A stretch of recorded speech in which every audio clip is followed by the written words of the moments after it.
السلام عليكم ورحمة الله وبركاته. اخوتي واخواتي الكرام، تحية ليكم. معكم احمد عبد المجيد من مدينة ليستر انجلترا. المكان ده محمية طبيعية اسمها براد جيت.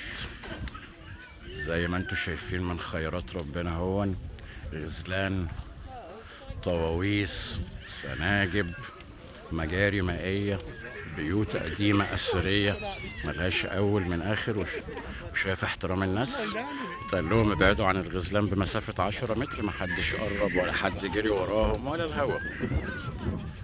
شايف الناس الخواجات بيشوفوا ايه في بلادهم؟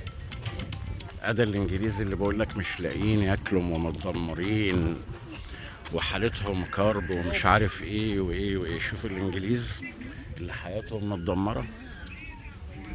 الناس البارك دي ببلاش، دي لو في مصر كان قالك ادفع عليها الدخول، رمز دخول كام. هنا ببلاش، ببلاش، من حقك، من حقك. وده الحارس اهون راكب الباجي بتاعه عشان ما يخليش حد يتدخل، وكله محترم نفسه. منين ما تمشي هنا قطعان غزلان زي اللي انت شايفها قدام منك دي، منين ما تمشي،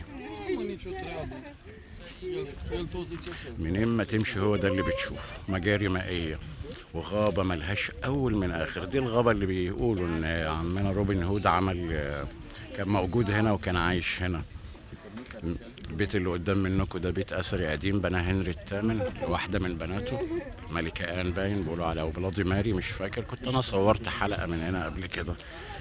النهارده جينا نتمشى بالصدفة فقلت إيه، قلت أصور لكم كمان شوية، قلت أصور تاني.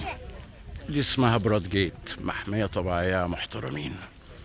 بص، بتبقى قاعد في امان الله في اي مكان، هوب تلاقي دول قاعدين جنب منك جايين كده يشموا فيك.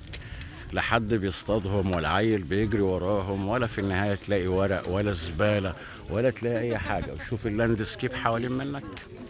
بص، دي بتاع حوالي 50 ميل مرتاح.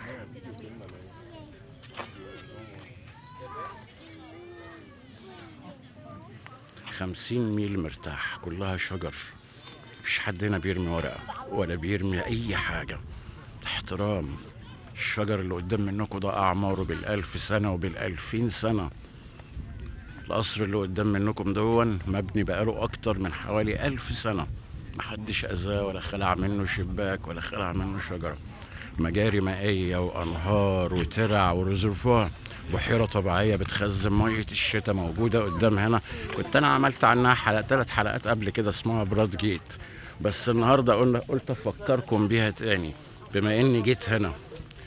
الغزلان دي اللي تبارك الخلاق كبير ده الذكورة، واللي عندهم قرون صغننة دول الإناث بياكلوا من خير ربنا. شوف الإنجليز اللي مش لاقيين ياكلوا. بص، دي الاتجاه من هنا ياخدك على نوتنجهام. 40 ميل غابات وشجر، مش مساحات مفتوحة زي اللي انت شايفها دي. مش عايز امشي واسيبهم بصراحة. تبارك الخلاق، تبارك الخلاق.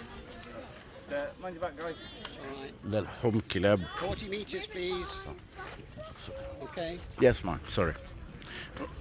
14 متر بيقول لك، احتراما ليهم. ماشي.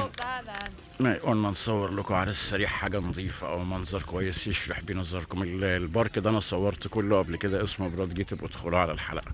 تحية ليكم من ما تكونوا وفين ما تكونوا. شكرا يا أحرار.